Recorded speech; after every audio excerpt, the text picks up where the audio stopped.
Oh, that, yeah? Yeah, the other way around, that's it. Yeah. Oh, that? Yeah. So many people have trouble. You have trouble working out the orientation, don't you? Yeah. Hello, my name's Gary Phillips. Now, be serious now, Gary, for a change. Gary Phillips, my life in almost an hour and a half. Yeah. Proud owner and runner of a security company, e.g. electronic security and solar. Yes, I can save you money. Yippee! Let's go with it. Bye.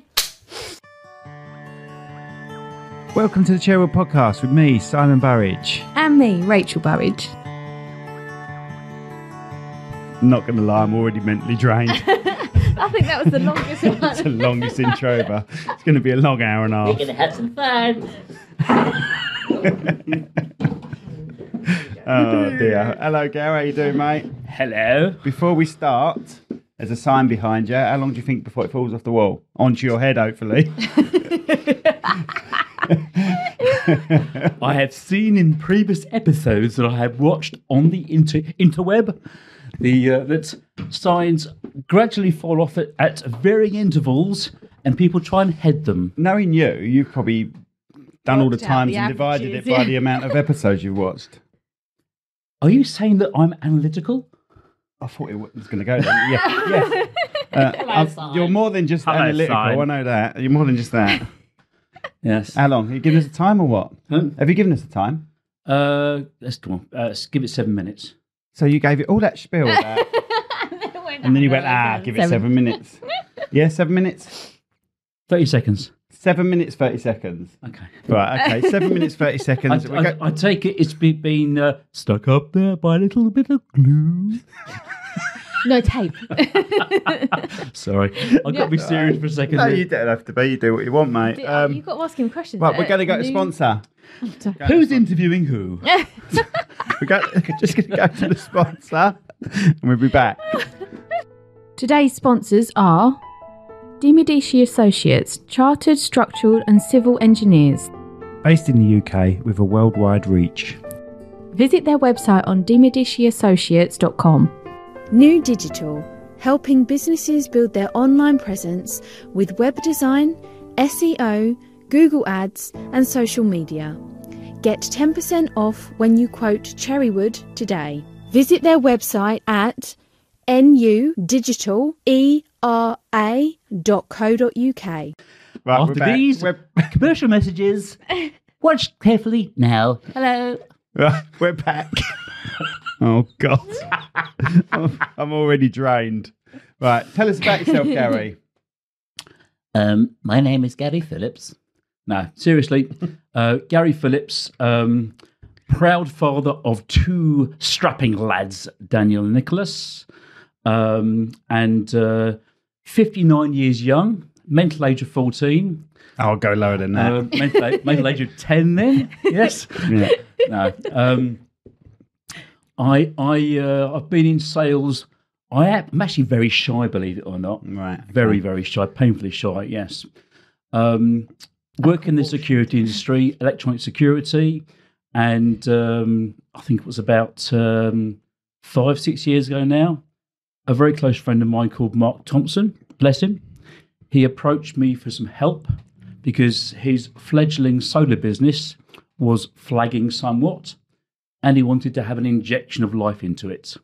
He made the mistake of bringing me on board. And what an injection that is. Oh, boy. That's like Botox for the soul. Listen.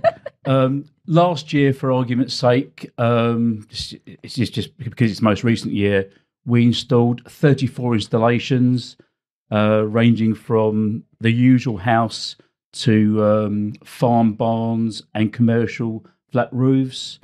We're currently looking at doing 4 fruit farms in Kent at the moment, as well as other buildings. We're starting what's the where grapes grow? Oh, like a Vineyard. vineyard. We're starting a vineyard in Kent. Nice. 28 panels. So what you mean is on a the vineyard fourth. of solar panels? Very good. No, the solar panels are going to be a ground mount, Yeah. south facing to the left of the vineyard. It's going to take three days to install. It's going to save the client around about 78% of their electricity bill, Right. Okay. which is phenomenal. I don't know why car parks don't have them. You know, you park underneath them. Car parks do have them, but they're primarily in Europe at the moment. Yeah, they because they haven't been approved. European laws for solar are different from UK laws. Oh, right. Okay. You may have heard one of our colleagues mentions MCS all the time, being MCS qualified. MCS is the equivalent of in business of ISO 9001. Right. Yep.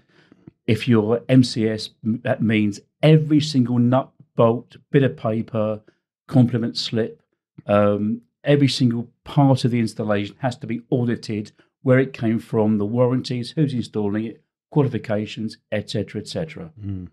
And we have everything. Oh, brilliant. Okay. Now, are solar panels? Well, you're going to say yes. Wait. Go on. We What? haven't actually said the name of the company. He has BA Security, No. but he doesn't do the. They don't do the solar panels. No. The solar panels is Eco Energy Install. Eco Energy Install. Yep, Right? they're based in Canterbury, and they are fantastic. So is it like a collaboration that you have with him? So I you have knew this was yours gonna be and a then bad it's idea. for- I started off basically helping Mark, and then it grew too much for me to handle myself. I met some excellent installers on one of the jobs I was working on, and I began to speak to one of the guys working there. We struck up a very, very good rapport. I watched him work, and I thought, I'm not going to have anybody working on my jobs that's not tip-top, Yeah, really absolutely. tip-top, particularly as I give my word to my clients that they will have a absolutely phenomenal system working for them. Never had a complaint, never had a cancellation. Everyone loves it, the fact that our systems save them an absolute fortune on their energy bills. Simple as that. Okay, so you've got a family. So you've got a family of 4, and they've got this house, and they're considering having their solar panels. Is there still is it still beneficial for them? And what's the payback? How quick's the payback? Payback basically is between, say, 5 and 7 years. You should always have a battery system with your panels. It is true to say the more panels you have, the more money you'll save. Right. So, sorry, I'm going to jump in. Go on. You say you should always have a battery system. Do things like council properties not have battery systems and just go straight to the grid? Right. Many years ago, there was a system that the government offered to the general public to have 6 to 8 panels, depending on the size of the house.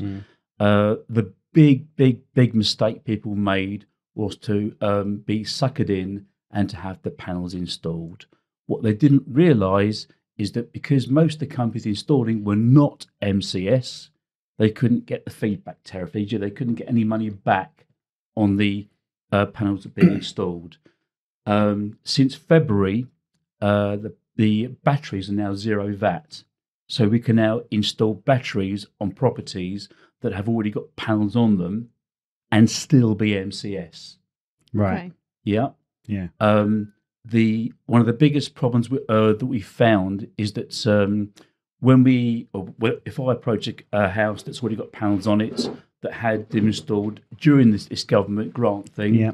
the paper normally isn't in order because so many cowboys out there. Yeah. I bet they throw them up. Oh, Yeah. it's beyond words, the mess ups and so forth.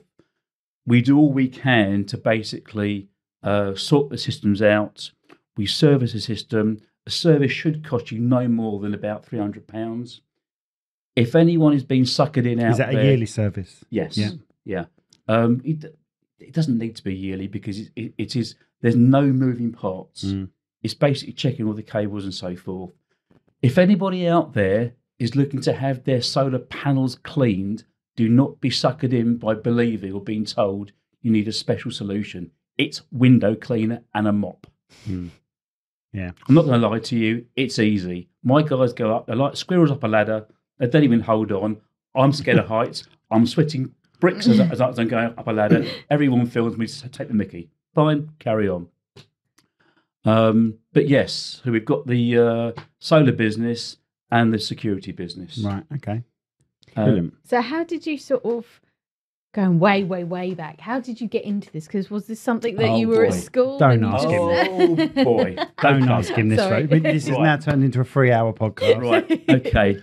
Many moons ago, in my formative life, about 10, 12 years ago now, I was in printing and publishing. All right. And imagine me as a slicked back, dark-haired, amazing person. Sorry. I'll try. Couldn't help it. So I'm the first person to be self-deprecating. I think it's great fun. I told you this was going to be an experience for you, didn't I? It's great fun. I have a laugh. Listen, laugh at yourself. Why not? Long story short, I sold a marketing campaign to a security company. Mhm. And I walked in wearing suit, shirt, tie. It was back in the day where everyone wore shirt and tie all the time. Slick back curly hair, dark black brogues, nice dark grey suit, shirt, tie, the whole works. Sold them the marketing campaign, new corporate image, identity, new brochure, everything. They loved it. Mm. Didn't expect to get a call back 3.5 months later, asked me to come back and talk to them. I thought to myself, what's this about? Yeah. Why am I here? And I said, you've got everything. You've got a year's supply. Said, Yeah, no. was there a problem? We want to talk to you. Okay. I was most gratified.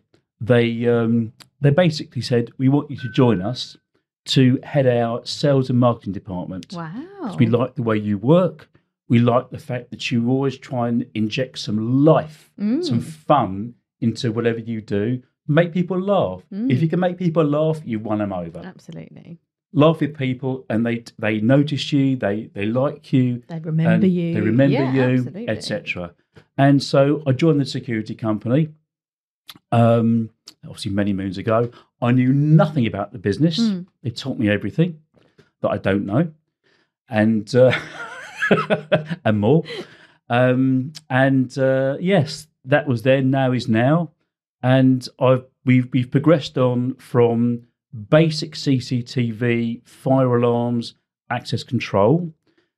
About 4 or 5 years ago, one of the directors we were doing a service on a client in central London, and the director said, he said, my blasted gates don't work again. I shan't use the word he actually used because of broadcasting. You can use any word you want. We don't care. Okay, well, he used the naughty word, yeah, and he looked at me and said, have you got anybody who can sort the gates out? And I said, of course we have. It's access control.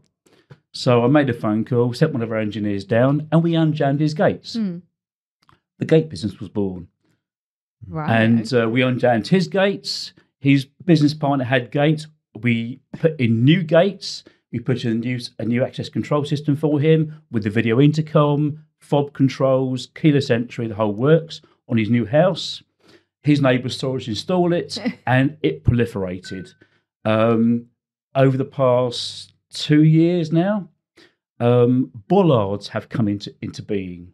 Okay. Yes. Okay. And bollards are cheaper to install than gates. Do you know what it means by bollards? Come out the ground. Come out the ground. Yeah, Yes. like the security companies that. That's it. Yeah. You basically click a button thing, yes, click the fob, and the bollard rises out of the ground, yes. It comes up between 500 mil, 670 or 850 mil, Okay. depending on how high your vehicle is. You can have a manual one, which you twist, and when it comes up, it takes 78% of the effort out of the lifting because it's got a piston behind it. Oh, right. Okay. Yeah. Assisted lift, or you can have a wireless bollard, which I mentioned to you several times beforehand, or an electric bollard.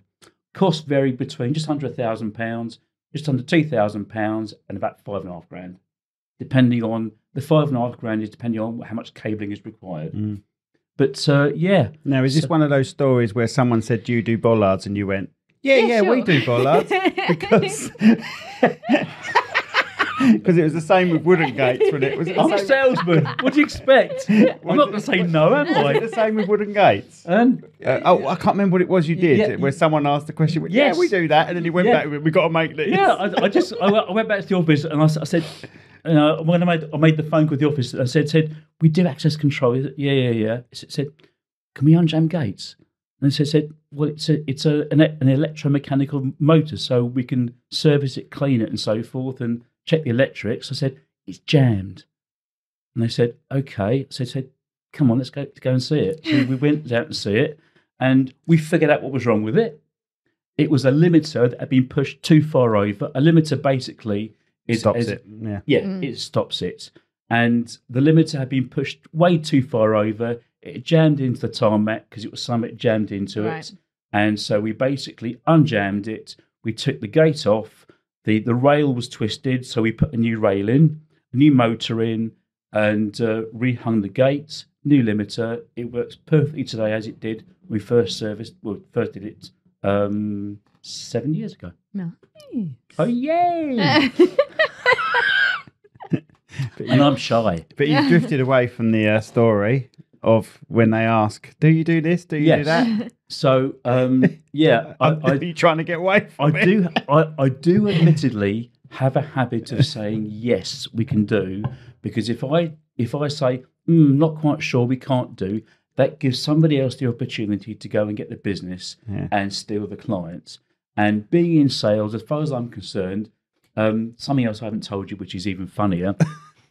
Yeah.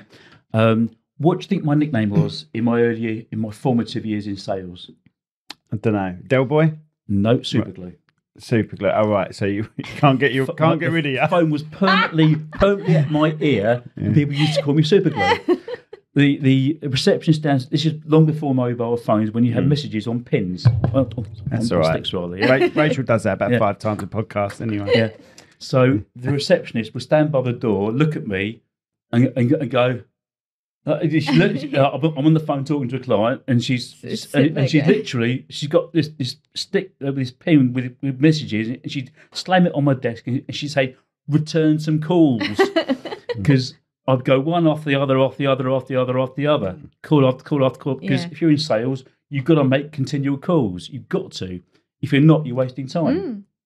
So you must have a sales background then. So did you sort of how did that come about then? How did you guess that? I have no idea. Gosh, intuition. I like this. Female intuition. Fantastic. Yes.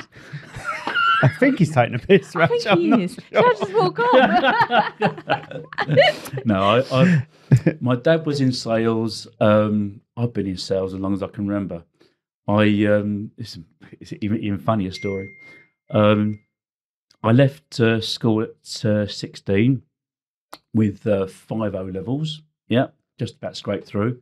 I took a job with Campari Leisurewear in their admin department. How boring is just filing invoices? Oh my giddy aunt! Yeah. Lunchtime one day, I thought to myself, I'm always told, you sit here and have your lunch, or go into the common room and have your lunch. No, I'm a nosy bugger, and I could see there was a door on the side. So I thought to myself, I wonder what's behind that. Big glass door. So I thought, I'll walk through it. I'm wearing a nice suit, shirt, and tie. I walked through it. Big room with glass cabinets everywhere. I thought, this is nice, very posh, nice. So I'm walking around. There's nobody else in the place. I'll carry on walking around. My lunchtime, why not? Someone walks in off the street or off the big doors, and he's looking around. So I said, "Can I help you, sir?" So I struck up a conversation with him. Yes, I was about 19 at the time. Yes, I was so cocky. It was terrible. It was embarrassing. Honestly, embarrassing. And he said, yes, I'm looking for X, Y, Z. And because I'd been reading all the invoices as I've been filing them, I knew all the products off by heart. So I just literally, as I'm talking, I said, "Come with me, sir. I'm looking at the products, trying to find the right one." I didn't have a clue what I was looking at, just guessing as I'm going along. And I said, "This is the T-shirt you're after, sir, and the matching shorts and the bag and so forth." It was like the cheap Adidas bags from years ago. Yeah. And I said, "Yes, you can buy these in a pack." I didn't have a clue if you could or not. I just made it up as I went along. Next thing you know, there's a voice behind me saying, Gary, what are you doing? Yes. The marketing manager is come out and saying, like, no, you see me in there. What are you doing? And I was told to get out. I was sacked the next day. I was sacked the next day. And it was then that when I told my family, they just said to me, "You need to get into you sales. need to get into sales because you clearly enjoy it, and like you enjoy it." So yeah, I got into printing, publishing. No, I sold furniture for Hammond's bedrooms. Oh yeah, Right. Yeah, Yeah. Hammond's. Yeah. I was there for about 18 months. Hated it because it was just sitting in the office all day doing nothing and looking at brochures and answering the phone and being very, very tedious and boring.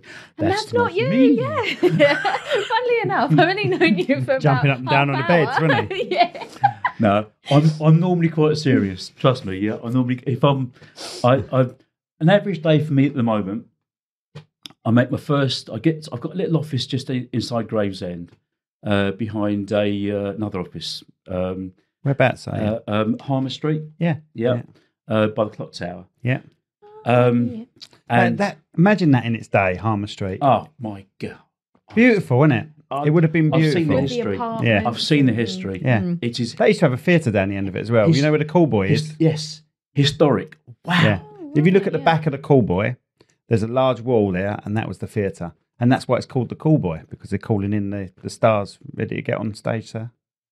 Honestly, the another funny story. I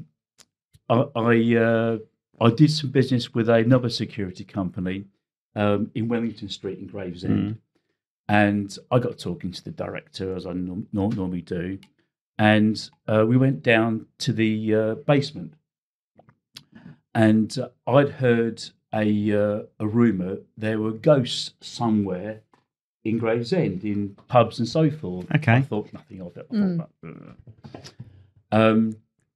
And we had to clear out the basement, pile of wood and rubble from one side to the other. And we were there quite late. And whilst we were there, Mark was doing the wiring. Yeah. Mark's a big guy. He's have you ever heard of a thing called CP in security? Close protection, basically. Right, okay. Diplomats have Yeah, these yeah. big guys next Yeah, to yeah, he's them, one like that. Yeah, burly yeah. guys, yes. Okay. Wouldn't really fit me, would it? Really? Like, puny little me. Hello. You'd be sitting there just talking Yeah. to him. Yeah. Yes. You're still Get him away, he's talking too much, please. yeah, you'll still clear him out. Yeah. People used to say, where would you find Gary normally? And the answer is, look for a room with donkeys with no hind legs. See, now he's drifted off the story, and I was into this story. Sorry, I digress somewhat. Let's get back. Right, let's so you were get back to the clearing out subject. basement, yeah. So we're in the basement, and it's getting quite late. And Mark comes up to us and says, "Say, come on, guys, enough of messing about. Leave the stuff there." And I'm looking at my colleague, and I said, "Chris, what's he on about?" And he said, "I don't know." I said, "Mark, what's he said, I've already moved that wood from there to there. It's back there." Yeah. And we had installed CCTV there. Oh, Yeah. go on. Look at him. He's like, oh, Yes, I love a ghost story. Oh, this is so weird. We saw the wood being moved from side to side. By We itself. saw it on camera. Have you still got the footage? No, this is years ago. Oh, But so literally on camera being we saw picked it up being moved, dragged along the floor, and the pub opposite. We what was it called? The pub opposite. oh, Wellington Street, Gravesend, next to the bridge. There's a pub on the left hand side as you're approaching the bridge. The guy in the pub, he knows all about the stories about ghosts and so forth. Railway Tavern, Railway Inn. Yeah, possibly. Yeah, I think there's a ghost there as well. But Does it sit by itself? This pub. Yes. It sits by itself in the Yes. centre. There's a house next to It's it. now a dessert place, I believe. Is it? One of those like creams or Oh, something. oh. No, Creams is on the high street. Creams is not high yes, street you're on right. the But corner. there's another one like Of course that. I'm right. Yeah, there's another Honestly. one. There's another dessert place. It's the Railway Tavern. It's near where the old council building used to be. Okay. I think that's the one you're on about. I might be wrong. Oh, in the middle. Because I'm not quite sure where Wellington Street is, to be honest. As you come into Gravesend, there's a petrol station on the left-hand side next to the first set of lights. It's literally on the corner.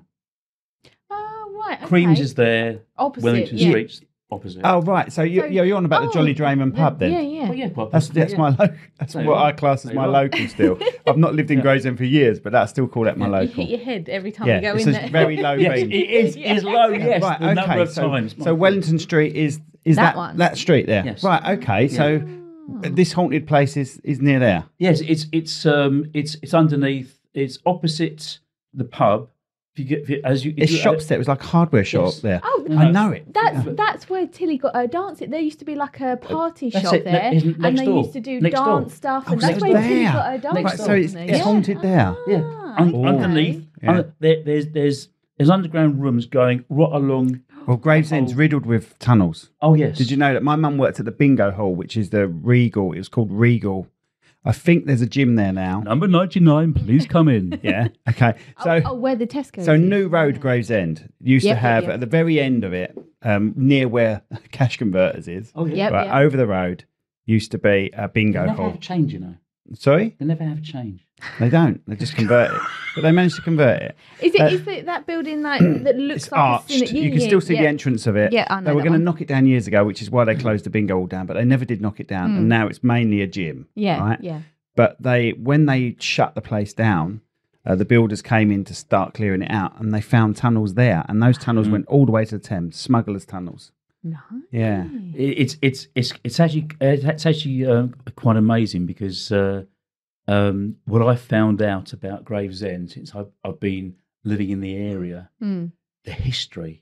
Apparently, Pocahontas died Died there. there, Oh, yeah. yeah. died They came there. into Gravesend and they went. Everything that Nice. stops at Gravesend ends up dying. Do you remember that whale that was in the Thames? Do you remember the whale that was in the Thames? Yeah. That died at Gravesend. Yeah. And they cut it up at the canal basin to Honestly. do the post-mortem. God, And honestly. Gravesend, I believe, used to hold the world record for most pubs per square mile.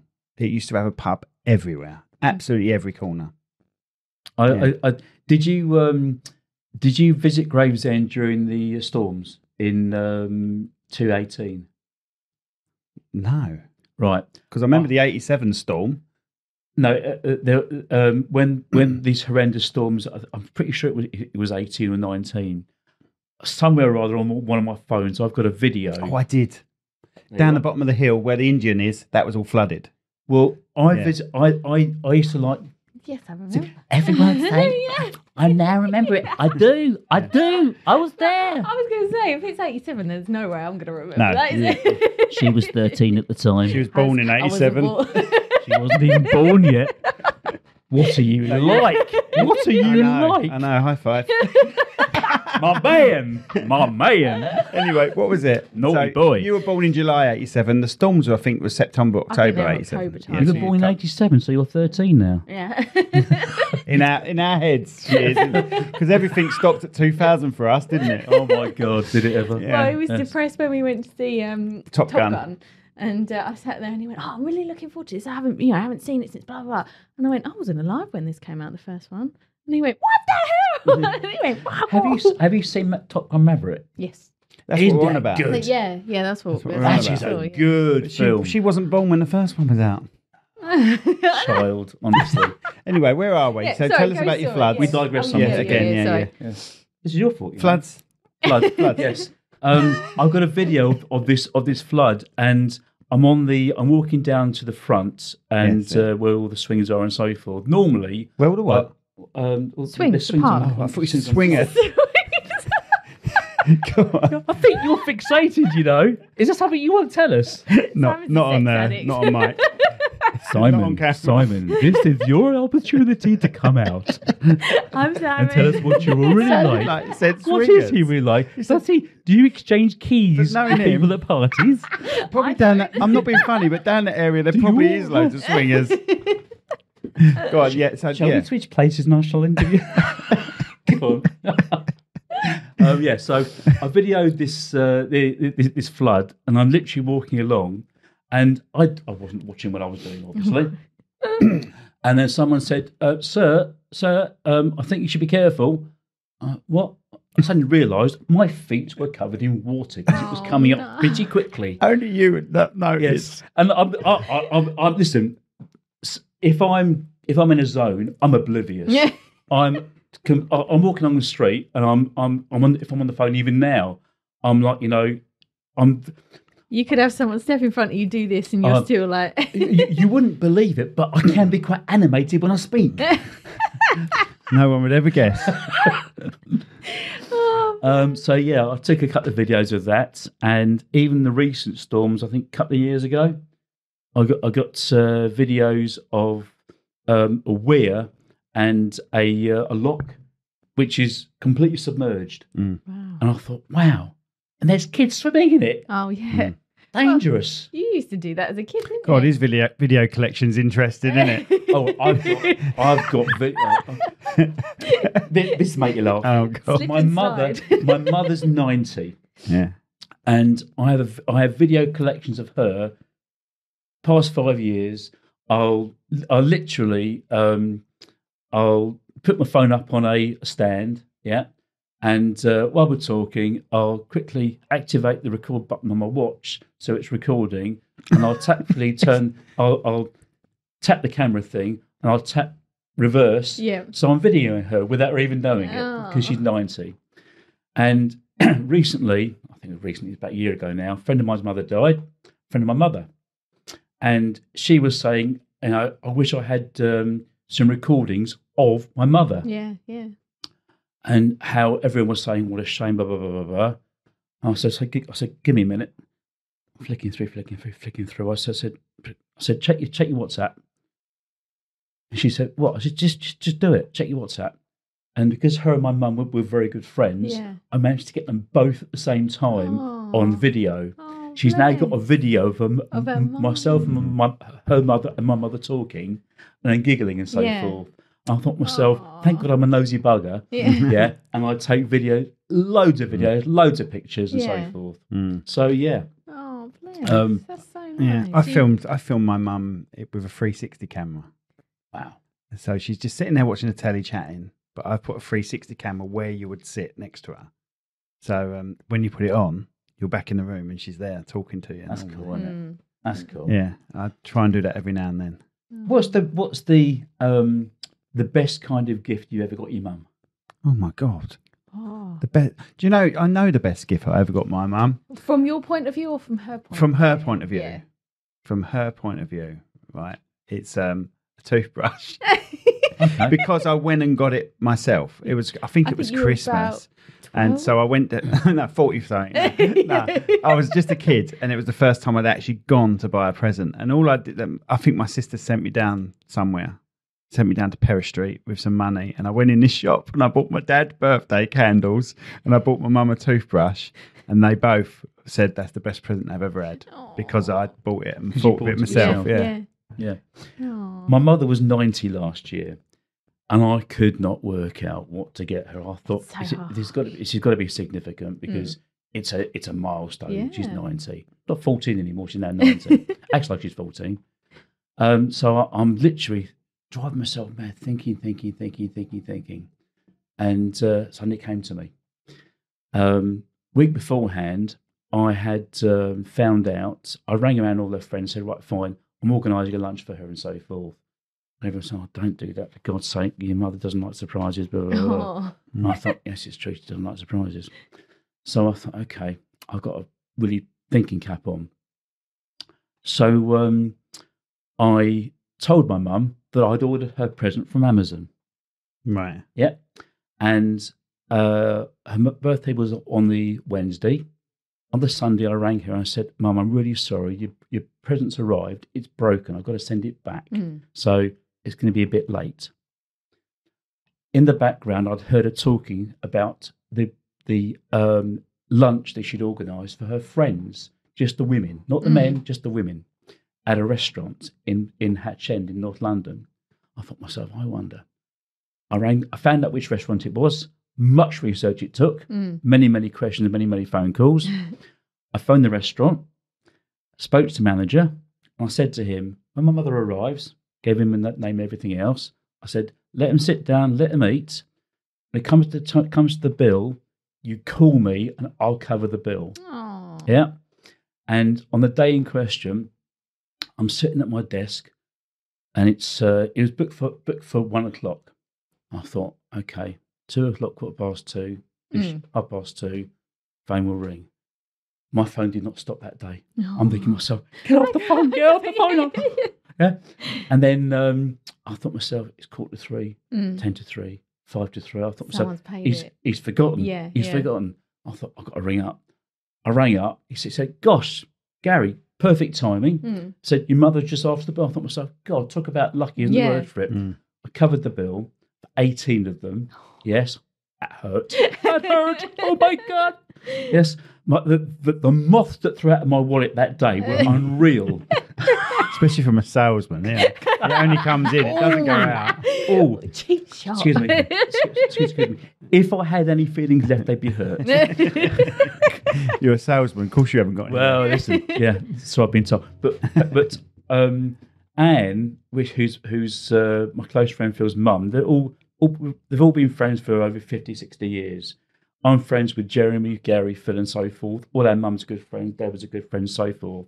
I heard afterwards that my mum's face was a picture when she was given a silver plate and so forth, saying "Happy birthday from your son." He's covered the bill. She rang me and said, "I thought you're up to something." Bless her. So not thank you. Honestly, yeah, of course she thanked me, but I thought to myself, great, gotcha. But she's doing all right. She's healthy and everything. She does. She teaches keep fit twice a week. It's unbelievable. Teaches. God. I mean, is she round this way? Is she grows she's North London, Edgware. Right, okay. But she attends water aerobics twice a week. Right. Teachers keep fit in her flats as well. She has a fixation about posture. Her back is ramrod straight. Really? Wow. Stands up. She's the only one of her friends that doesn't use a walker. Yeah? She goes shopping for 3 people in the flats where she lives. Wow. I bet they're all younger than her. Yes, for at least 10 years. She comes back with these laden with Sainsbury's bags. Wow. Honestly, what an amazing woman. Yeah. She is my rudder. Oh, There's no other word. She is my rudder. bless. Honestly, what an amazing woman. My mother, wonderful. Sorry. Slight madness there. So going back to your sales background and everything, how do you deal with like rejection? Because you must get that a lot in the sales industry. The Samaritans get a lot of phone calls. I have a subscription with the Samaritans every night to cope with my depression. So I'm assuming that's a I couldn't give a shit kind of response. Pretty much. I think, is it almost like you build up your onion layers, as I call it? Like the first you have time you to get have here. a rhinoceros skin. Yeah. You've got to bear in mind that out of the industry average is you only win between, say, 15 and 25% of the quotes you get. I was going to ask that, yeah. I mean, I've done through BNI, my God, we've got 28 pending projects at the moment. I received 2 referrals this morning. I've subbed this morning, got another referral while I was there. I've given out 2 referrals since Thursday. You've got to love what you do and really enjoy what you do and have fun with what you do. And I don't take it seriously. I take clients very, very seriously, very, very seriously. Everything has to be absolutely perfect. I mean, every installation is absolutely perfect. I will not stand tardiness. I will not stand discourteousness. I will not stand swearing on site by any of our staff. Every single thing. I do spot checks on sites. I'm in London. I just get on the train and go to different sites. I walk in. I have a high vis and a hat in my boot with my bag and so forth. And I just walk in, put my high vis on, put my hat on. I look great in a high vis. Not. You've seen my picture, haven't you? I'll put it on the chat. Yes. Yeah.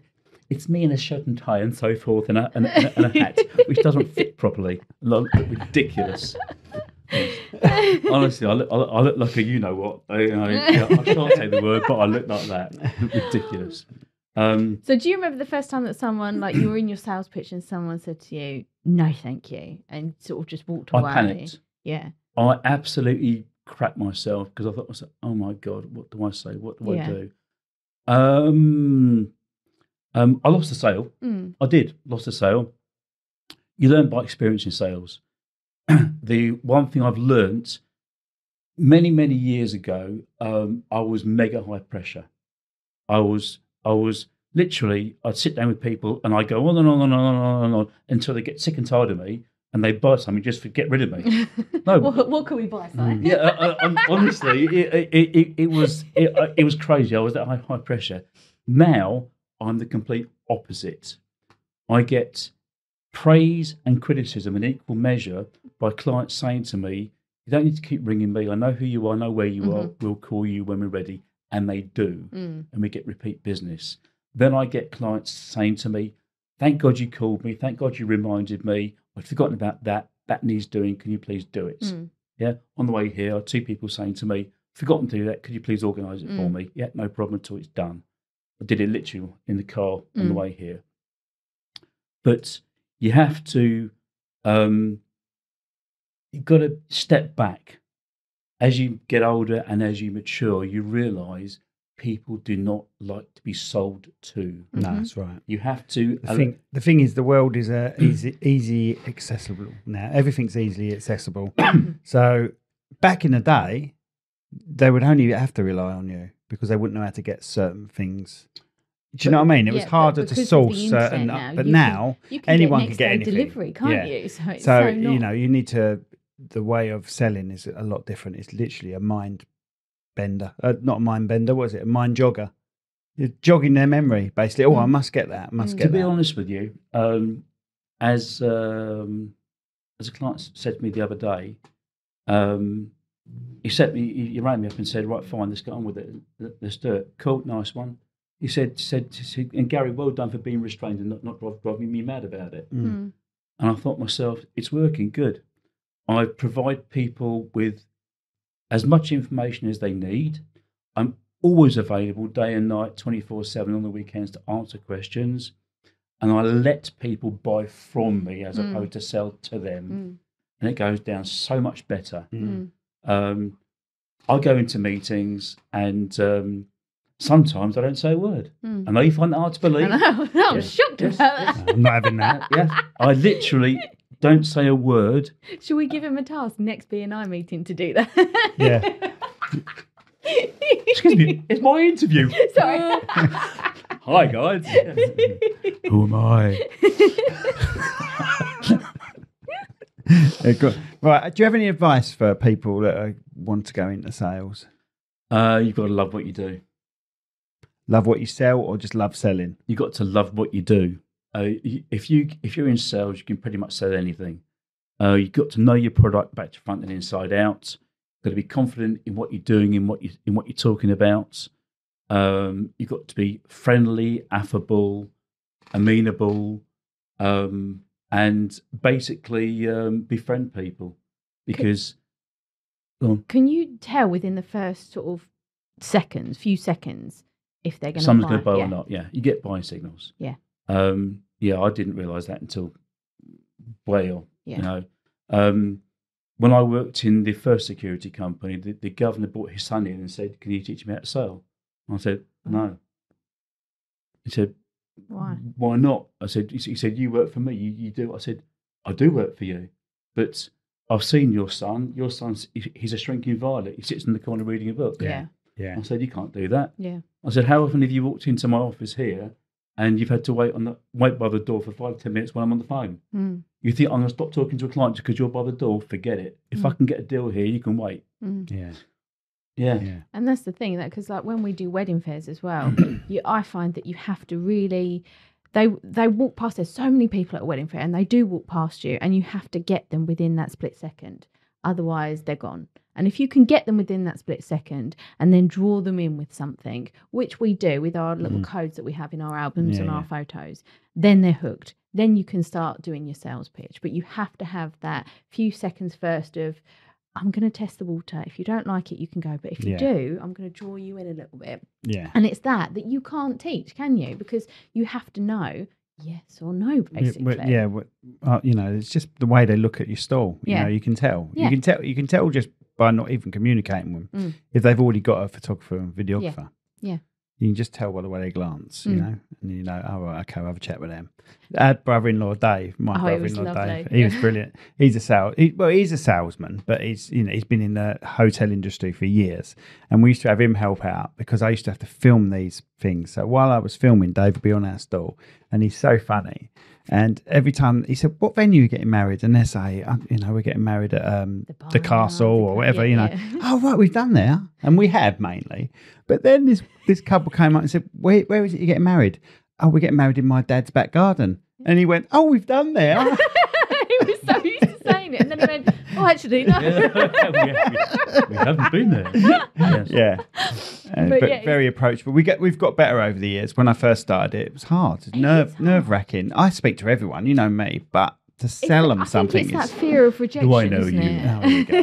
Okay. Tell me your life story now, Simon, please. Yes. So how did you first start in photography, Simon? Oh, goodness, you don't want to have my interview, do you? We have to get. No. Do I speak closer to the microphone like this? No, you're fine. I'm having to adjust the volume because you're like this, and then you're like this, then you shout, and then you're not. But I think it's that fear of rejection that actually starts you off. When you have that, God, I've got to go. You know, even at wedding fairs now, I have to really sort of psych myself up when they say, right, okay, the doors are open, people are going to come in. I have to sort of like stand there for about 5-6 minutes and just go, right, okay, what am I going to say? What am I going to do? What am I gonna do? And you have to sort of almost psych it up. This is almost, interesting. This is interesting. Oh. No. I thought you were going to analyse me. No. Many years ago, my dad, we were at this function, and we had to ask everyone to move from one side of the room to the other because it was some sort of the reasons and so forth. And Dad said, "Could you ask them to move?" And I said, "Excuse me, can you?" He says, "Hey, Gary, use your voice. You've got a bellowy voice. Use it." So now, you've heard me. If I go into this is my normal voice, yes. But if I'm doing a talk, because sometimes I'll go into a meeting and there's a lot more people than I expect at the meeting. I go and I'm told I'm meeting 2 board directors. It's a board meeting, 20 people in there. I go, "Hi, my name's Gary, and right, fine. I have got nothing prepared at all, so we're going to do an hour of Q&A. Please take it under your ties, jackets off. It's a hot day. I've ordered some food, some cold drinks and so forth. Q&A, anything to do with printing, publishing and so forth, which is my business at the moment. Please throw it at me." And it's baptism by fire. Yeah. You have to throw yourself into it and own the room. Yeah, absolutely. And as you walk, and the last thing you can do is say, "Hello, I'm Gary, and I'm happy to answer questions." And please don't look at me. No. It's the fact that they'll remember that, right? If you come in there and you are confident and you basically, like you said, own the room, they'll remember that instead of someone sitting in the corner going, "Yes, I'm fine." And I think the worst thing you can do is write it down and read it as well. Especially on our minute things we do it. Oh my God. Do you make yours So up just so every everyone knows, Gary and I are in the same sort of networking group, and we have a minute to read about talk about our business. And I don't even think about it. I wing mine every single week. You read it? And I wing it. You wing? I wing it too. I wing it too. I had 2 minutes. I just wing it. I had 2 minutes yesterday, and I just winged it. I put a couple of bullet points, things I wanted, recommended referrals and stuff. But I winged it basically. This morning, I subbed at a new chapter in Kings Hill. I subbed for a brickie, and I read his pitch. I thought to myself, I'm already falling asleep reading it. So you glanced at it and made it up yourself. I completely made it up. I stood up and I said, "Guess what I want to do when I grow up?" And look at me, kid. "I want to be a brick. I want to be a house. I want to be a wall." So Simon, if you ever need someone to fill in for you, Oh my God! And everyone's looking at me. I said, "And what does Rick do? He's a brickie." And everyone burst out laughing. And after the meeting, 2 people approached me and said, "I'm going away next month. Can you sub for me, please?" God, it's worked. Let's hope one of them don't do penis extensions. I'm a penis. I want to be a penis.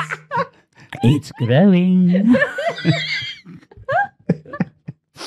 My blood pressure's growing. Oh my God, no! Right.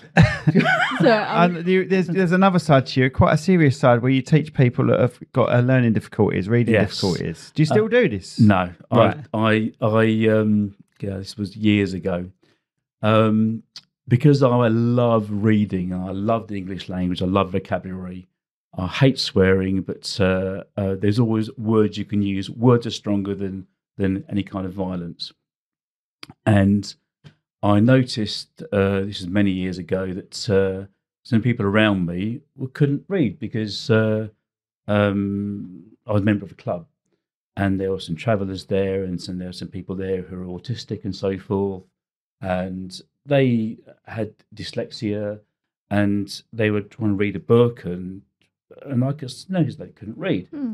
And then someone who taught adult literacy said to me, "We noticed you do a lot of reading. Can you give us a hand?" So I began to help people, and I did it for about 8-9 years in the end.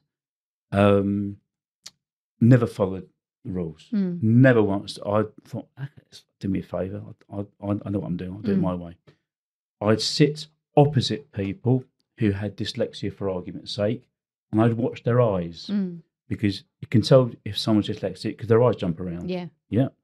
And I'd always tell people, eat and drink before we have a lesson, because your brain needs food. It needs moisture, liquids, hydration, and food. Yes, it needs fuel. And I try different colour film. Oh, yeah. Yeah. Yep. Because it helps them focus. I taught the alphabet. I taught them to read. And there were various levels of exams and so forth, qualifications. I'm dead proud that several of my candidates who had dyslexia were able to stand up and read from a paragraph they'd never seen beforehand out loud after I taught them from scratch. Wow. Yippee for me. That's amazing. Dead chuffed with that. Yes. That is a really big achievement. Honestly, the kick it gives you, it's better than anything. You can't buy that. It's a real. This is why it bugs me now whenever I see anyone who's having difficulty in any walk of life. You think to yourself, you can get better if you want to. You've got to find the right person to work with. Absolutely. Does your friend still do that, or is he retired now? We've all stopped years ago. Yeah. Because it's draining. It's very, very, I very imagine hard, just the hard thought work. of trying to teach someone to read, it's draining, mentally draining. Well, for me. we know it from children. Yeah, You know, trying to teach your kids to read and try and teach them. I think the difference is kids don't want to. You know what I mean? They're sort of, a bit, I want to go and play, where this adult is here because he wants to read. So that's slightly different. But yeah, I know where you're coming from. It's exhausting, mentally draining. Just for example, our son, massive words, absolutely fine. It and is, he's like, oh, I don't know what that is. I'm like, yes, you do. It's easy. But it's easy for me because I know what they are. Yeah, but he knows what they are. He's just not fully concentrating. All the time. I'm a nightmare. I'm very good. I'm very good at predicting. I know I'm dyslexic. I can read. If you show me a word, I'll read it most of the time, unless it's a really weird word. But then get me to read in a line, and visually, I struggle with it. Visually. I love big words. I jump down, I come back, I read the same line, or I jump 2 lines, or my brain will try and predict what's... If my brain's in that mood, and it's not, my brain's not always in that mood, but sometimes it is. Like, I read the BNI stuff yesterday. I read that fine. Yeah. But another day, I'd be all over the place. Yeah. It all depends how my brain is at that time, Different from anybody else. Trust me on that. Sometimes I can't focus on anything. I have to think to myself, I'm going to go out for a walk because I can't even see straight. I can't think straight, can't see straight. I know I need to work this out. I can't work it out. My hand will not write. My handwriting is like a drunk spider. I can't work out what I've written myself. Yeah, I do that sometimes. Is it that way? Is it that way? God knows. Yeah, But I think my with- handwriting's terrible. With mine though, it's more of a if someone's because I can read and I love reading like books and I sit there and I read and then I say Tilly, I read this one and we swap books, absolutely fine. But it's when someone says to me, you have to read out loud, then my anxiety gets in. I'm like, oh my god, have I got to read out loud? Yeah. And then I think, okay, just read it properly. And then my mind goes, no, you're not going to do this. And then it just starts messing up from Yeah. like day one sort But of I thing. can't And bear I'm watching. I can't bear watching her type or text, right? Because she does it as fast as she I'm can. gonna say, No, but she does it as type and then fast go as she delete, can. delete. oh, She goes type, delete, type, delete. She deletes 50% of what she types because she's typing It's too too fast. fast. If she just slowed it's down, too fast. if she just slowed down, she'd get there quicker. Yes. Drives me That's mad how watching my her. brain works. It needs to get all this information out. Then I go back and go, right, okay, we can add this in. We can No, do you No, oh. it's not. Listen, I am my father. My father unfortunately died in 2009 of cancer, even though he didn't smoke. And I find so many of his mannerisms I've adopted. And my mother said to me ages ago, she heard me on the phone talking to a client, because I took a phone call on the weekend. And she said to me, you sound like your father. And I said, I know. My father was very exacting. Over 200 people attended the funeral when he died. Wow. And we were stunned by this. And people never even met. We were like, who the hell are you? And he helped everybody. He helped everybody. He was one of the early networkers, Right. because he knew everybody in every company. He knew the cleaners, he knew the directors, he knew the delivery drivers, the receptionists. He said hello to everybody. Yes? Great. The one thing he taught me was how to speak clearly, how to project your voice, how to be heard. And clarity is so important. Communication is so important. That's why I can't talk very clearly as now. He's all serious, then he ends up doing an organ. We're sort of like, Hello? So back to your business then. So it's been going for how long? Did 20 you say years. 20 years? And how many 20+ people? years. How many people have you We've got got working for you? 9 staff, 4 people in the office, and 5 engineers. But you love a good interview as well, don't you? To be honest with you, I don't interview because it drives me around a bend. We'll be going, hello, do you want to work here? I see. I can't stand rubbish. I can't stand. We have Standard interview replies is what you're going to say. well, no, electronic security is a specialist side. We're not electricians. If I send a one of our engineers out to a gate system to do a diagnostic on it, an electrician would charge you in the regions of 100, 150 quid. Our call out is between 225 and 275 for an hour and a half. We would test every part of the electronic security system. It's got specialist circuits, which an electrician wouldn't have a clue how to look at, how to test. The one thing that bugs me, it has happened to us in the past year, just recently one, when an engineer who we've employed, we've trusted, we send to a job, and the engineer has the audacity to approach the client afterwards, give the client his personal phone number, and say, "Come to me directly. It's cheaper." Oh my gosh. Yes. What they don't realise is we have personal relationships with our clients, and our clients will ring us afterwards and say, "Guess what your engineer did?" Right. Yeah. Those people don't last very long. No, I can imagine. But our business is incestuous. Everyone knows everybody. Yeah, yeah. And you hear very, very quickly as to who's gone where, blah, blah, blah, who's done what, and so forth.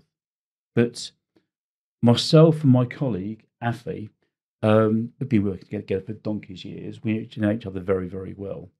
We rip the backside out of each other all day long. We have a cracking laugh. He's 5'7".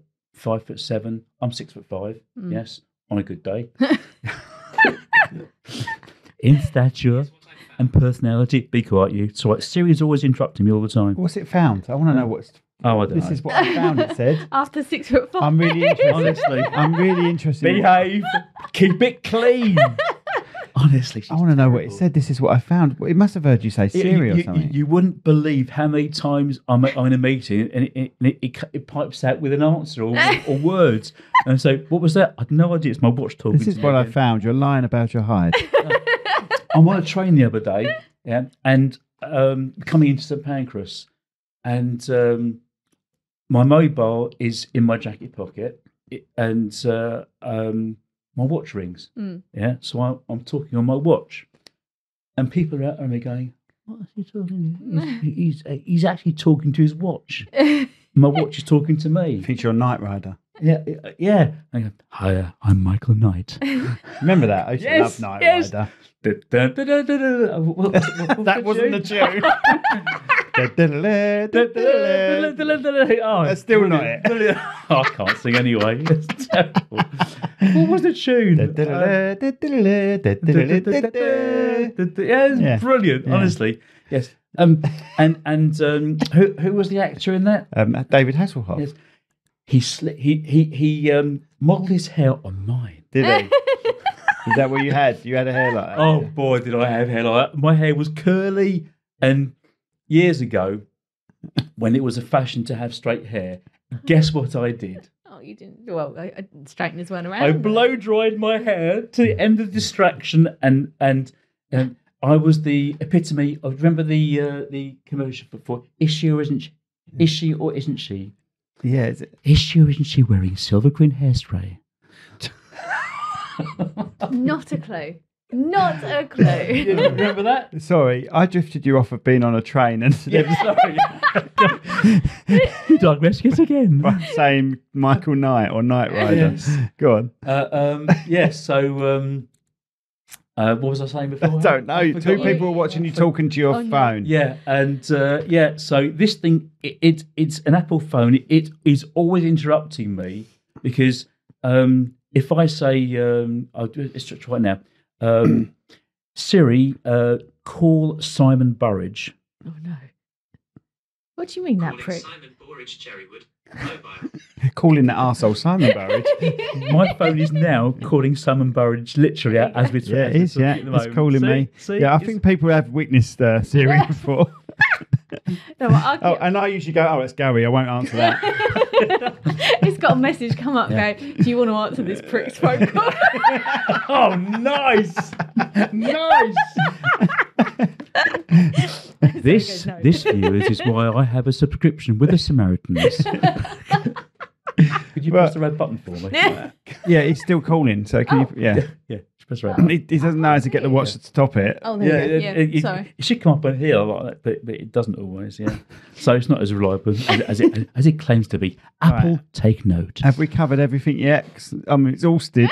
I've only been here 5 minutes. No, you'll be surprised. You've probably been here an hour. Let's have a quick look. But it's going to take me half an hour.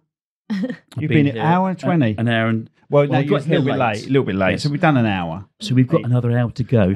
Are you looking forward to it, viewers? Anything else you want to cover, Gal, about your businesses? Oh wow. Okay.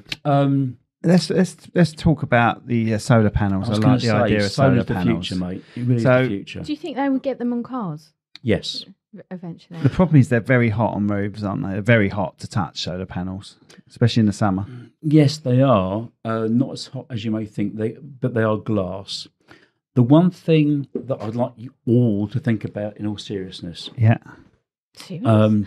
Gary? we are looking to launch a chain of EV chargers, national. Right. Okay. We have funding, and from I think it's either going to be the 1st of June or 1st of July, we're going to be installing EV chargers at blocks of flats at no cost to the residents. It's fully funded, and basically it'll operate as a pay-as-you-go service. You put your credit card into the machine and you charge your car up.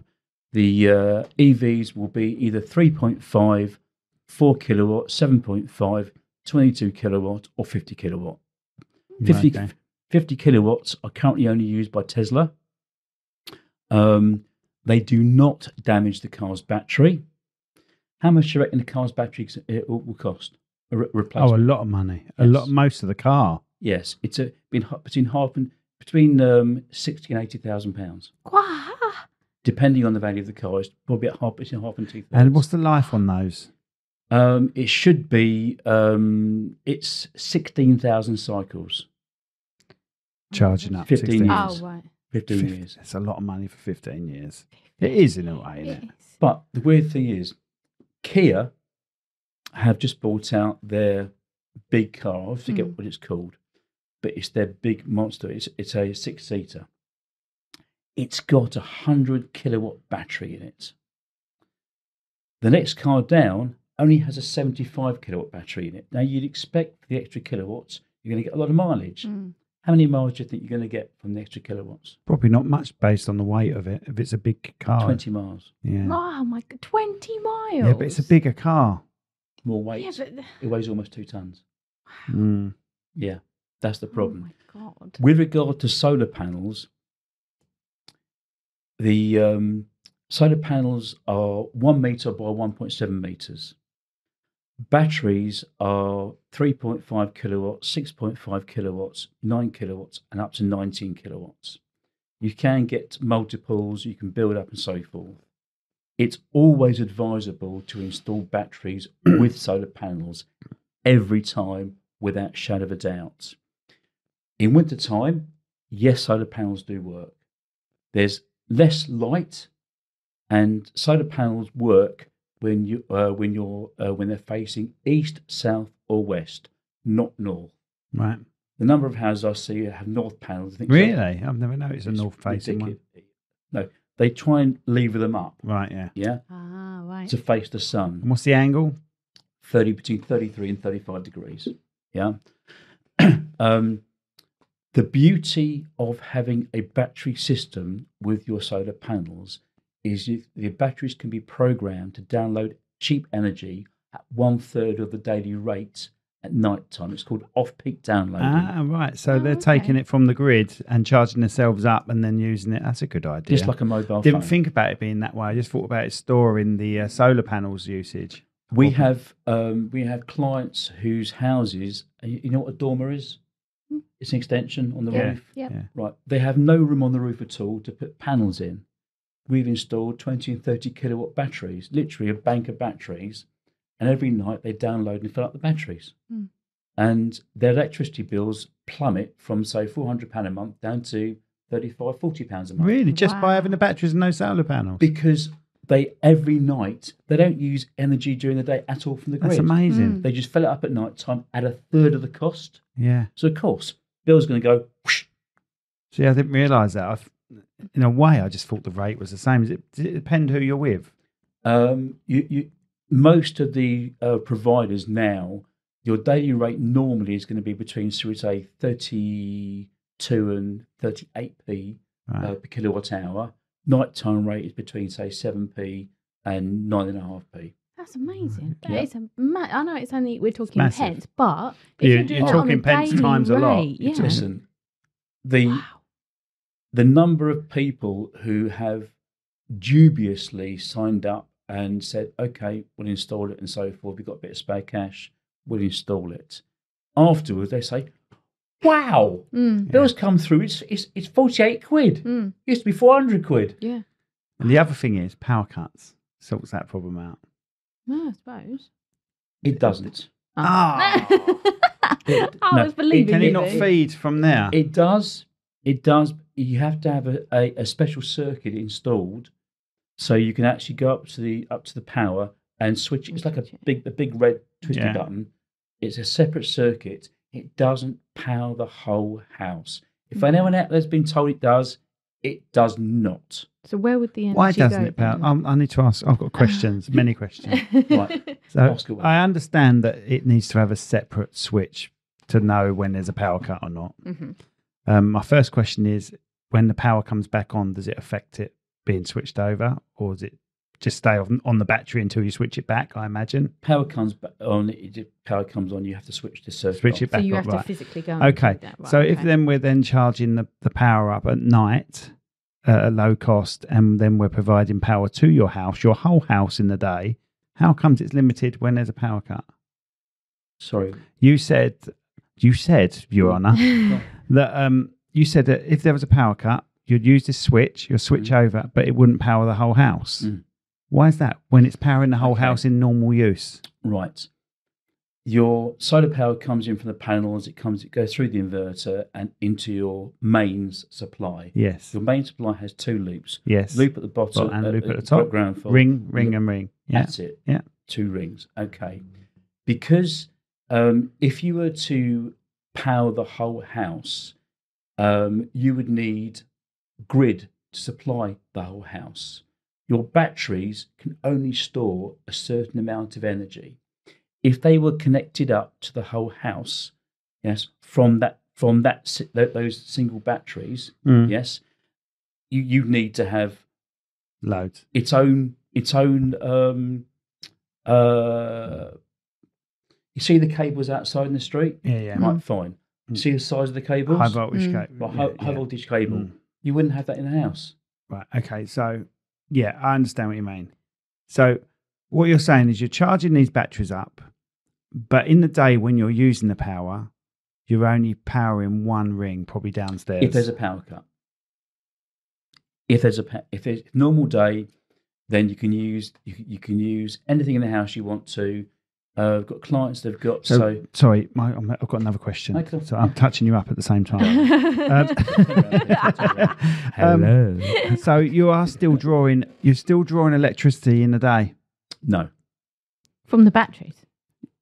If you have, for argument's sake, dishwasher, iron, toaster, oven, everything on simultaneously that's drawing 3.5 kilowatts, 7 kilowatt, 9 kilowatt, blah, blah, blah, blah, blah, and it's mounting up. Your batteries, you have 3.5 kilowatt, 6.5 kilowatt, 9.5 kilowatts. If the draw is more than the batteries have in their store, you will then draw. Blimey. It took a long time, didn't it? A long time. And it's the only serious bit we've got to. Right, so they're going to be serious. Go on, the batteries again. So if they draw, but that's where I'm coming from. So if they do draw that, in normal circumstances, no power cut, you're going to drain that battery, but you're not going to drain that battery because then you're going to have the day rate going into the battery when you were saving money on the low night rate. Right. That's where I'm coming from. Right. I normally, because it's really my job, to educate people that if you use your oven first, your dishwasher next, your washing machine next, and keep the drain down under a certain level, you will not need to take from the grid because it will literally take from the battery only. And this is sorry, I'm back again. But this is my point about a power cut. I don't go, there's a power cut, quick, stick everything on. You would have thought that battery would have. But you see again, because the house has a larger draw than 6.5 kilowatts, it can't feed the whole house. Okay. Yes. An LED light draws less than a halogen light. Yes, of course. An oven by itself draws less than 6.5 kilowatts. An iron draws less than 6.5 kilowatts. A washing machine by itself is less. If you had them on all simultaneously, the battery itself, if you have 3 or 4 batteries combined, yes, no problem at all. Have it all at the same time. But that's when you get expensive, when you have several of them. If you've got 1 or 2, you have to pace yourself. As long as you pace yourself, you'll use the power that's been stored in the battery. You won't need to take from the grid. So in a power cut, if you've got a power cut, you've then flipped the switch, and you said you get limited power. You normally get your lights alone, or your oven and a couple of lights. Right. Okay. I was going to say, where does it go to? Yes. Where is the main And even when there's not a power cut, in a way, that's all you've got in that battery capacity. So you charge it up overnight, but that's all you've got is the same amount as usual. But then the grid starts feeding it in the day. The grid is feeding the battery in the day. The great thing is that the larger battery you have, the more energy you can save. Of course, yes. Storage, yes. And great thing is, because batteries can both send and receive, there's 2 different circuits in them, you can be drawing power as well as storing power. Exactly, yeah. Yes. And we've got clients basically that don't take it from the grid at all. Yeah, depending on the size of their battery Yeah. and how many they got. Yeah. So do you have solar panels then? No.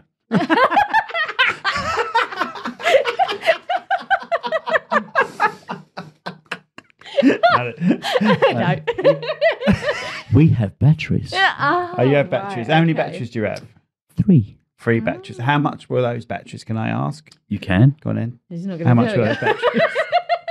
No, we have the equivalent of 3 batteries, and it's the equivalent of 19 kilowatts. 19 kilowatts. So Okay.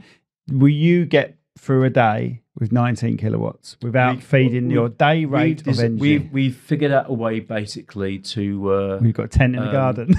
No, we just figured out a way to run everything. Simultaneously. We do Not simultaneous. We pace things. Yeah, that's Yeah, what I we meant. pace Sorry. things. Yes. All Would you together, like yeah. help with your speech this morning? I can teach She's you. really good at getting I her could words take- wrong. This is one of her sayings. Come and read this book. No. Look at that's one of her sayings. Have you read that?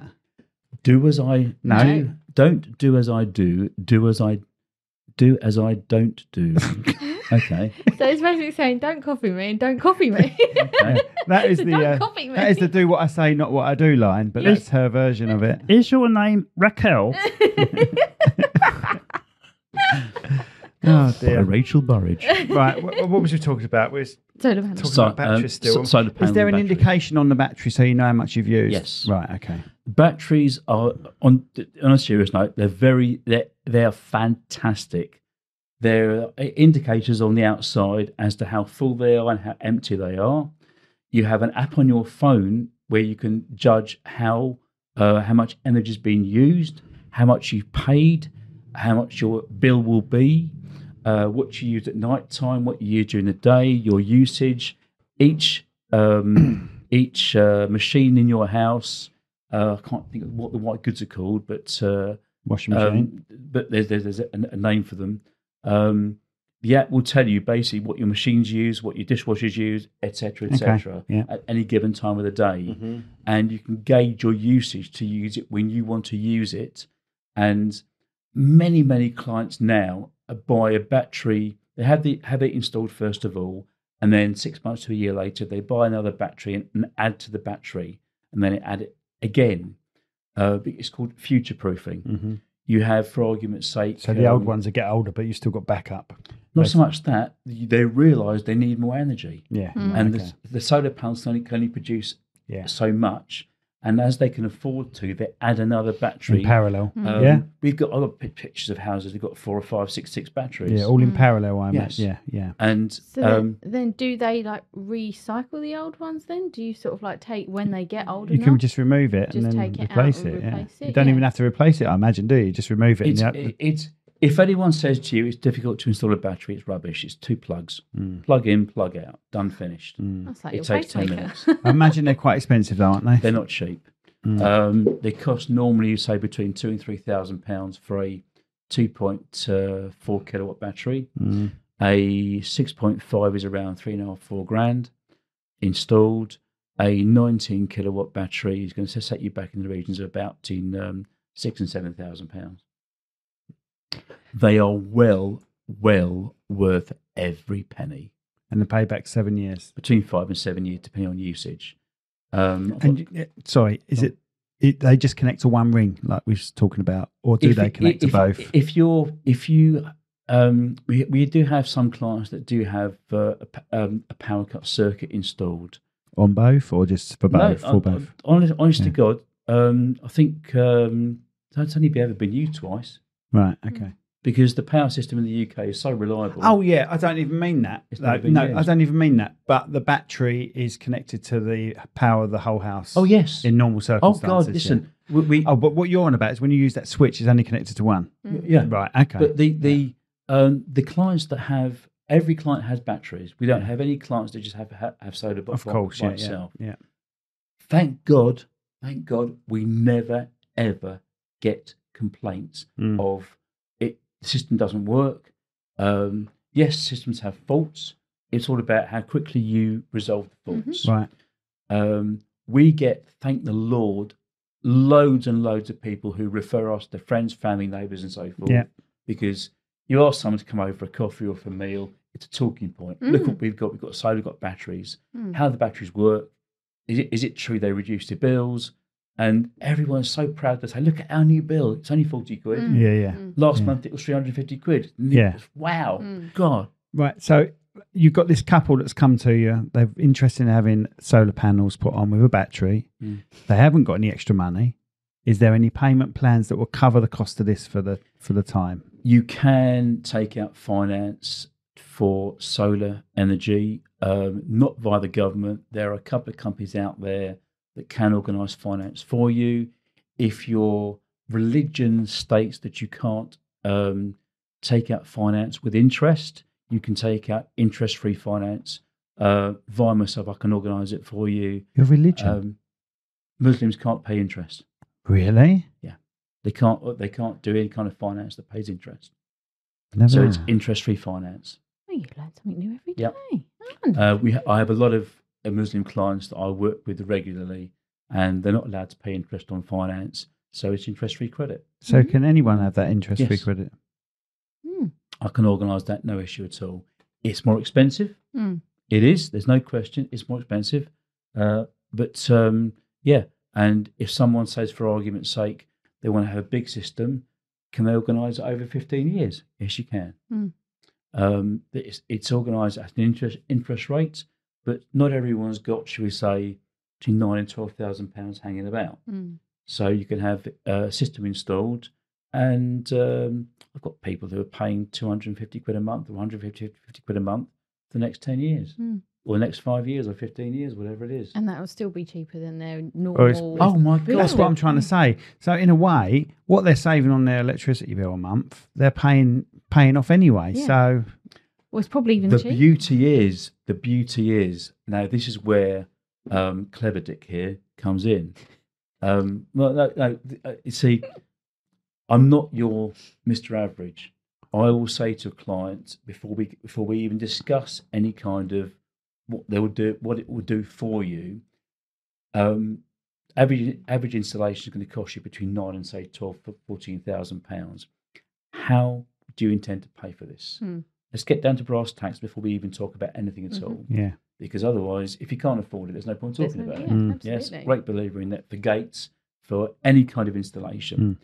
And they go, I said, listen, if you haven't got the money in your account, because not everyone has, I can organise finance for you. We could bring the payments down to, say, £170 a month. And they go, can you? Wow, yes, we can do that. We're just finishing paying for one of the cars. Yeah. We can put that on and have it. I can have it installed week after next.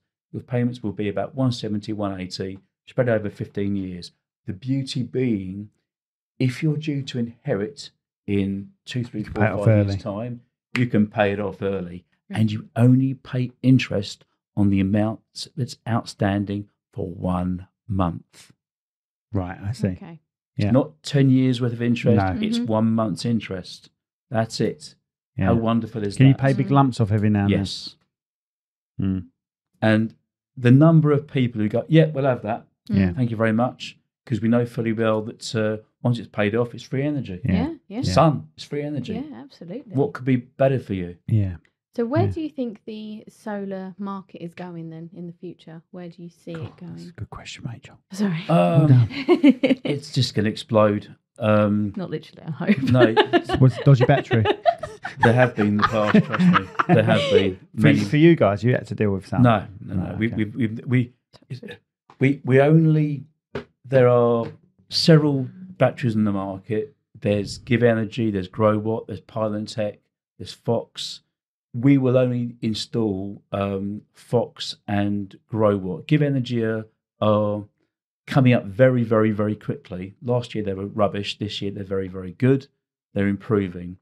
The big difference is that the batteries last year, a lot of them, you had to contact the engineers actually with the manufacturers to calibrate the battery from the house and from the suppliers and get them to connect to work properly. Right. The software is downloaded. Yes. Right, okay. Now you can basically dial in, as long as you're an authorized installer, you dial in on your computer, you get a code number to basically, once you're actually authorised, code number to dial into the main computer, and you can calibrate the battery on your laptop, Yeah. and it does it all by itself. Wow. And we can do it within a couple of hours. Yeah. Installations normally take between 1 and 2 days. We're starting one on the 4th of July that's going to take 3 days because it's 25 panels and 3 batteries. Wow. It's a monster. It's a ground mount. We've got to do foundations, the whole works. But the beauty being with the batteries, they're improving all the time. If you use a cheap battery, please don't go cheap. You will regret it. We only install tried and tested equipment. We don't get problems with it. Simple as that. We do not get problems. The batteries have warranties of 15 years. The panels have warranties of 12 years. Yes, if there is a problem with a battery or the panel, we'll just replace it. Simple as that. There's no question. We'll come and inspect it. We'll test it out. We'll remove it, put in a new one. The systems are designed to work seamlessly. Some people have shading issues on their houses. They've got a tree leaning over. Please, people out there, beware. Your system will not work if it's shaded. Yes? You'll have to have a bit of techie equipment on there. I'm not going to go into all the techie stuff now because it's techie. But you'll need to have a bit of equipment attached to the back of the panel to make it works like independent suspension on the car. If your panels are installed, it's called in series or in string. It's one string basically. It means one cable's going around all of them, connecting them up. If you have two planes, 2 pictures of the house, you've got 2 strings, one that side, one that side. Or if your house is south facing, one string covering the whole of the south facing. If you have an area that's shaded, you will have a bit of equipment called a Tygo. Tygo is a manufacturer, and the Tygo basically will make each panel work independently. Right. If it had a voice, it would say, "I'm shaded at the moment, but you guys can carry on working. Right. I'm shaded. I'll be fine once the sun goes over and that tree's out the way. But until then, you guys carry on. I can't work at the moment." Yeah. It's very, very, very clever. My guys who are the installers, chief installer, he's 24 years old. Wow. And he's been brought up on solar. He's been doing solar since he was 16. There's nothing he doesn't know about it. I mean, he's phenomenal. We get on like a house on fire. He takes the mickey out of me and vice versa. Brilliant fun. His father runs the admin section. His father used to be in finance. He's a regulation man to the adenoids, to the hind teeth. Everything. You've heard of ISO 9001? Right, fine. MCS is the solar equivalent. It would normally take a company between 4 and 6 months to gain MCS. It took Chris 6 weeks. Wow. Him and regulation, he has a phenomenal brain. Phenomenal brain. He achieved it in 6 weeks. Every single thing we do is regulation. We're asked time and again, can you just do this? Can you just do that? Sorry, sir, we can't. Can you? I bought the kit. Can you install it for me? Sorry, sir, we can't. Everything is done absolutely to the book, properly. It carries warranties, guarantees, etc. And I'm very proud of that. I really am. And it's phenomenal. Brilliant. Brilliant. Well, that's a perfect way to end it. So do you I want knew you were going to do that. Do you want to mention both We're now companies? finished now. Goodbye, viewers. Do you want to mention both companies and the details, how to contact you? Okay. Because that's going to take another half hour, don't you? Here we go. The electronics company or electronic security company is BA Security. My mobile number is 07399 648 423. BA Security, I'll repeat that, 07399 648 423. My email address is garyp@basecurity.co.uk. The solar company... Do they have a website, BA Security? basecurity.co.uk. Right, okay. Thank you. And the solar company is Eco Energy Install. Best number for that is 0734 0066 939. I'll repeat that. 0734 0066 939. If you ring the office, it'll be engaged. Because we are, thank God, very, very busy. So I tell everyone to ring my mobile, get through much quicker. We've taken on 3 staff recently, and their phone is still engaged. Thank God, we get a lot of referrals, a lot of calls. But yes, I look forward to hearing from all of you. Please give me a ring. Thank you. And he is just as crazy in person as he is on this podcast. That's all, folks. Brilliant. Thanks for coming on, Gal. Nice to see you, mate. Always a pleasure and a chore. Some errands, please. And he keeps blowing my eardrum out every time he does that. So I'm taking these off. So we'll see you next time. Rachel's gone. She's had enough. She's had enough. All right. See you again. Bye.